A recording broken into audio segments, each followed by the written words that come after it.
आजकल जो महिलाएं हैं वो बहुत तरह की ऐसी बीमारियों से जूझ रही हैं जो कि बहुत कॉमन हो चुकी है यंग ग्रुप्स में। जैसे कि सबसे पहला क्वेश्चन मेरा होगा पीसीओएस और पीसीओडी से रिलेटेड। लाइक एवरीवेयर जहाँ पे भी हम देख रहे हैं every girl is going through PCOS and PCOD, तो ये कैसे हो रहा है? थैंक यू सो मच, आपने ये बहुत अच्छा सवाल इस मंच पे उठाया है।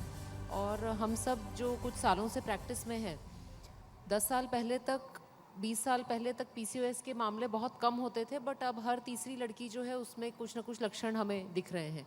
तो इसके मुख्यतः 3 कारण हैं जो हम एज ए डॉक्टर देखते हैं। सबसे पहला ये है कि पढ़ाई, स्कूल और कोचिंग के जो साल होते हैं उस समय फिज़िकल एक्टिविटी बच्चियों में बहुत कम हो गई है। स्कूल में पहले पीटी पीरियड होता था, आउटडोर एक्सरसाइज होती थी, परंतु अब सब कुछ जो है वो क्लासरूम में सिमट गया है। जैसे हमारे शरीर को खाना, पानी, हवा चाहिए, वैसे ही उसको एक्सरसाइज भी चाहिए। तो सबसे पहला प्रॉब्लम है लैक ऑफ एक्सरसाइज। सेकंड है बहुत ज़्यादा खाना, और वो भी अब हम सबके फ़ोन में स्विगी, ज़ोमैटो ऐप्स हैं। जो चीज़ें हम महीने में एक बार खाते थे अब हम दिन में एक बार खा सकते हैं, बहुत सुलभ हो गई हैं। और तीसरा बहुत इम्पॉर्टेंट कारण है जिस पे हम लोग ध्यान नहीं देते, वो है स्ट्रेस और स्लीप। आजकल जितने छोटे बच्चे हैं और हम सब भी, हम कहीं ना कहीं स्लीप डिप्राइव्ड हैं। रात की 8 घंटे की जो स्लीप है वो हमारे हार्मोनल साइकिल के लिए बहुत इंपॉर्टेंट है, और बहुत ज़्यादा स्क्रीन का यूज़, रात में जागना, ये सब भी कंट्रीब्यूट कर रहा है पीसीओएस को। ओके, नेक्स्ट क्वेश्चन मैम मेरा स्मिता जी आपसे होने वाला है, क्योंकि ऐसा जैसे मैम ने भी अभी बोला कि स्लीप साइकिल की वजह से ही बहुत सारी चीज़ें ख़राब हो रही हैं। लेकिन अब एक प्रॉब्लम यहाँ पे ये भी है कि स्लीप साइकिल से स्ट्रेस होता है और स्ट्रेस से स्लीप साइकिल नहीं पूरी हो पाती, नींद ही नहीं आती क्योंकि स्ट्रेस इतना हो रहा है।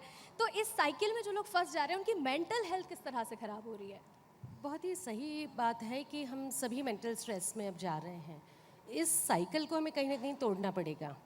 तो सबसे पहले उस साइकिल को तोड़ने के लिए हम जानें कि कौन से पॉइंट्स हैं जो हमारे कंट्रोल में हैं, और फिर हम उन पॉइंट्स पे कैसे काम कर सकते हैं। स्ट्रेस बहुत बार अननेसेसरी होता है, और मैं कहूँगी ज़्यादातर अननेसेसरी ही होता है। जाने की कौन सी चीज़ें अपने कंट्रोल में नहीं हैं, जो चीज़ अपने हाथ में है वो हम कर सकते हैं तो उसे पूरी शिद्दत से करें, 100% अपना एफर्ट दें, तो और उसके बाद उसके रिजल्ट के लिए ना सोचें। तो गीता का सार ही हो गया मेरे ख्याल से, पर वो हमें अप्लाई करना आना चाहिए, या हम सीखेंगे और हम अपने बच्चों को भी सिखाएंगे। इस तरह से अपने स्ट्रेस को कम करना है। दूसरी चीज़, जैसे कि अभी डॉक्टर प्रिया भी बता रही थी, डाइट और एक्सरसाइज। डेफिनेटली हम जो खाते हैं हम वैसा बनते हैं, तो डाइट पे बहुत ध्यान देना है। और एक्सरसाइज से हमारा पूरा हार्मोनल मिल्यू चेंज होना है, वो भी हमारे स्ट्रेस को कम करने के लिए बहुत ज़्यादा मदद देता है। तो एक हमारी दिनचर्या ऐसी बननी चाहिए जिसमें कि हम हर चीज़ के लिए समय रखें, और उसके साथ साथ कुछ तो हम अपने बड़ों के साथ टाइम स्पेंड करें। वो सबसे बड़ा स्ट्रेस बस्टर है हमारे लिए। ये चीज़ हमें अपने जीवनचर्या में लाना ज़रूरी है। बिल्कुल, देखिए जैसे कि आपने ये बताया कि अपनों के साथ वक्त बिताने से थोड़ा सा स्ट्रेस कम हो जाता है, क्योंकि अपनों के साथ हम हंसी मजाक कर लेते हैं, थोड़ी बातें शेयर कर लेते हैं, दिल का बोझ भी हल्का हो जाता है। अब मैं आऊँगी प्रिया जी आपके पास। आप दिल्ली में मौजूद थी और आपने भोपाल में रोबोटिक सर्जरी की है। फर्स्ट ऑफ ऑल कॉन्ग्रेचुलेशन आपको उसके लिए, लेकिन वो एक एक्सपीरियंस कैसा रहा है? मेरी जनरेशन में, मैं जब पढ़ाई कर रही थी तो हम ओपन सर्जरी करते थे, यानी पेट पे बड़ा चीरा लगा के। फिर समय के साथ हमने लैप्रोस्कोपिक सर्जरी सीखी, और अब जब हमने रोबोटिक सर्जरी सीखी, और उसमें भी टेली रोबोटिक सर्जरी, यानी कि जिसमें सर्जन बिल्कुल दूसरे शहर में, यहाँ तक कि दूसरे देश में भी हो सकता है, और पेशेंट का ऑपरेशन बहुत इजीली और बहुत सेफ्टी के साथ करके जब हमने दिखाया, तो ये मेरे लिए पर्सनली बहुत बड़ा, मैं इसे एक माइलस्टोन मानती हूँ। और मुझे लगता है कि इससे जो पॉसिबिलिटीज़ अनलॉक होती हैं, हम अभी तक टेलीमेडिसिन की बातें करते हैं। हमारी सरकार जो गंभीर मरीज़ होते हैं उनको एयरलिफ्ट करके बड़े शहरों में लाती है जिससे उनकी सर्जरी हो सके। तो मुझे लगता है कि ये एक लॉजिकल नेक्स्ट स्टेप है, और ये वाकई में जो सर्जन के स्किल्स हैं, अब हम शहर और ज्योग्राफी की बाउंड्रीज़ में नहीं हैं। अब विश्व का कोई भी सर्जन अपनी स्किल को दुनिया के किसी भी पेशेंट को मदद करने के लिए इस्तेमाल कर सकता है। तो मुझे लगता है इसका ये जो वाइडर इम्पैक्ट है, ये मुझे बहुत एक्साइट करता है। बिल्कुल, देखिए क्योंकि टेलीमेडिसिन की बात होती है, एआई का ज़माना आ चुका है, और ऐसे में टेक्नोलॉजी भी डॉक्टर्स के लिए बहुत ज़्यादा हेल्पफुल भी साबित हो रही है। इसके कुछ लॉसेस भी हैं, लेकिन बहुत ज़्यादा फ़ायदे भी देखने को मिलते हैं। स्मिता जी मैं आपके पास आऊँगी, और जैसे कि आप फेटल मेडिसिन एक्सपर्ट हैं, तो एक क्वेश्चन ये रहेगा कि जब एक बेबी फीटस होता है तो उसमें हम बीमारियों का पता कैसे कर सकते हैं, क्योंकि ये बहुत बड़ा एक इशू हो जाता है जिससे जो मदर है उस पर भी इसका असर पड़ता है। तो हम उसमें कैसे पता करेंगे कि ये जो बेबी है, जो फीटस है फिलहाल, वो उसमें क्या बीमारियाँ हैं? ये जो मेरी ब्रांच है फीटल मेडिसिन, इसमें काम ही अजन्मे बच्चे पे होता है। जब माँ प्रेग्नेंट है उसी टाइम पर हम तीसरे महीने की सोनोग्राफी के टाइम से बहुत बारीकी से सोनोग्राफी करते हैं और ऐसे पॉइंट्स ढूंढने की कोशिश करते हैं जिससे कि बच्चे के स्ट्रक्चर में, यानी ढांचे में कोई दिक्कत तो नहीं आ रही, वो ठीक से बन रहा है कि नहीं, तैयार हो रहा है कि नहीं, कुछ क्रोमोसोम्स या गुणसूत्र वाली प्रॉब्लम तो नहीं है, या फिर कोई जेनेटिक आनुवंशिक बीमारियां हैं जैसे कि थैलेसीमिया, सिकल सेल या फिर मस्कुलर डिस्ट्रॉफीज़। तो यदि परिवार में या ख़ानदान में ऐसी कोई तकलीफ़ें हैं तो वो आगे आने वाली जनरेशन में या ये जो प्रेजेंट प्रेगनेंसी चल रही है इस बच्चे में है नहीं है, ये हम जान सकते हैं। इसके लिए स्पेशल टेस्ट होते हैं जैसे कोरियोनिक विलिस सैम्पलिंग या एमनियोसेंटेसिस। तो वो सारी चीज़ें इस ब्रांच में की जाती है। तो उस बच्चे को हम डायग्नोस करके यदि बच्चा अच्छा है तो फिर वो प्रेगनेंसी आगे कंटिन्यू होती है। तो ये एक बहुत इम्पॉर्टेंट ब्रांच हो जाती है जो कि हमारी आने वाली जनरेशन के लिए एक अच्छा साबित होता है सब कुछ। बिल्कुल, देखिए क्योंकि कई सारी बीमारियां ऐसी भी होती हैं जो कि जेनेटिकली जाती हैं, तो ऐसे में ये पता करना कि बच्चे में क्या बीमारी पहले से है, ये एक बहुत बड़ा प्लस पॉइंट हो जाता है। प्रिया जी, मेरा नेक्स्ट क्वेश्चन आपसे रहने वाला है, क्योंकि अब हम नई टेक्नोलॉजी वाले दौर में आ चुके हैं। आईवीएफ की हम बात करते हैं, यानी कि इंट्रोवर्ट्रो फर्टिलाइजेशन की जब हम बात करते हैं तो कई सारे मिथ्स ऑलरेडी बने हुए हैं कि ऐसा नहीं करना चाहिए, या फिर वो बेबी या नॉर्मल बेबी से अलग होता है। तो ये मिथ्स अगर आप क्लियर कर दें लोगों के लिए। जी बिल्कुल, आईवीएफ की जो टेक्निक है वो अब कई दशकों से है और आईवीएफ से पैदा हुए करीब करीब बिलियन बच्चे जो हैं वो इस दुनिया में हैं। इसके ऊपर कई स्टडीज़ हो चुकी हैं और अब ये प्रूव हो चुका है कि आईवीएफ से जो कंसीव होता है उसमें जन्मजात विकृतियों का प्रतिशत नॉर्मली कंसीव बच्चों के जितना ही है, ना उससे ज़्यादा है ना उससे कम है। यदि आईवीएफ की टेक्निक नहीं होती तो ये जो सारे दंपत्ति हैं ये कभी भी अपने घर में संतान सुख का अनुभव नहीं कर सकते थे। तो मुझे ऐसा लगता है कि इसके बारे में जो मिसकंसेप्शंस हैं अब काफ़ी हद तक समाज उससे बाहर निकल चुका है, परंतु अभी भी सबसे बड़ी जो प्रॉब्लम है वो है अफोर्डेबिलिटी की।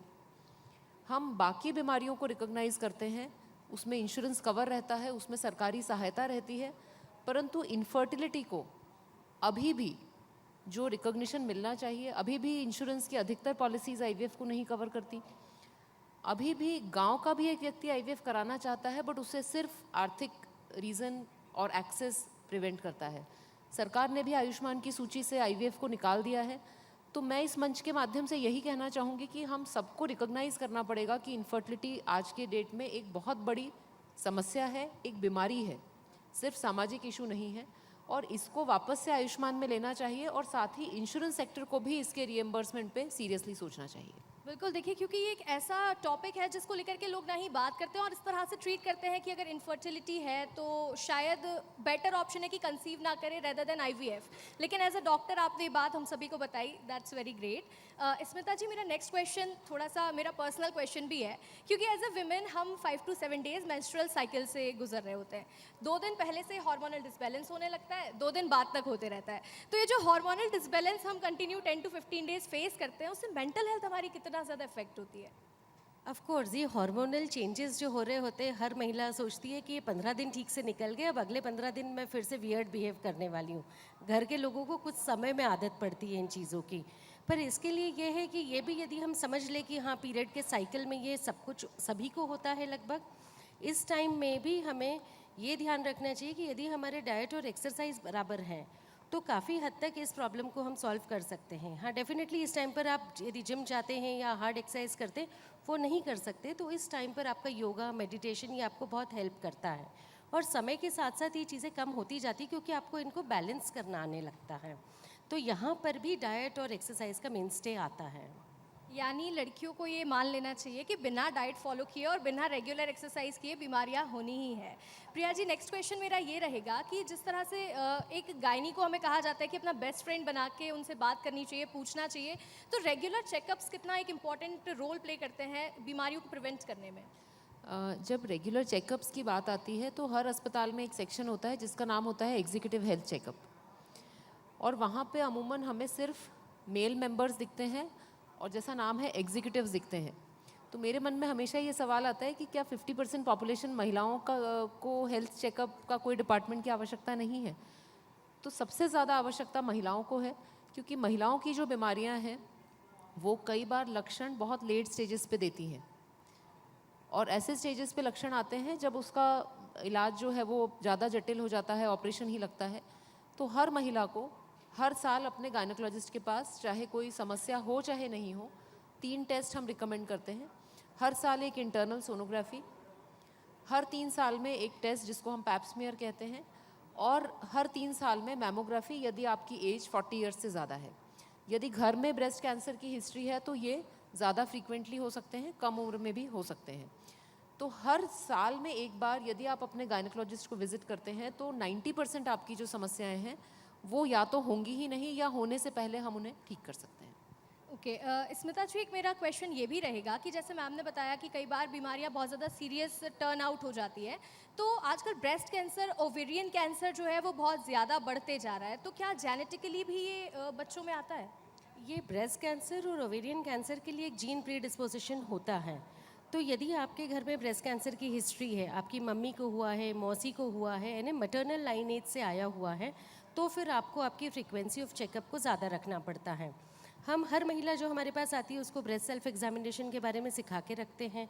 ये हम अपनी तरफ से ज़्यादा ध्यान देते हैं, उनको बता के भी रखते हैं कि आपकी यदि फैमिली में हिस्ट्री है तो आप इसका चेकअप कराते रहे। मैमोग्राफी एक इम्पॉर्टेंट पार्ट है। और मैं यहाँ पर एक बात ऐड करना चाहूँगी सभी महिलाओं के लिए कि जो गायनिक हेल्थ चेकअप हम बात कर रहे हैं, आपके बर्थडे पर आप अपने आप को गिफ्ट दीजिए।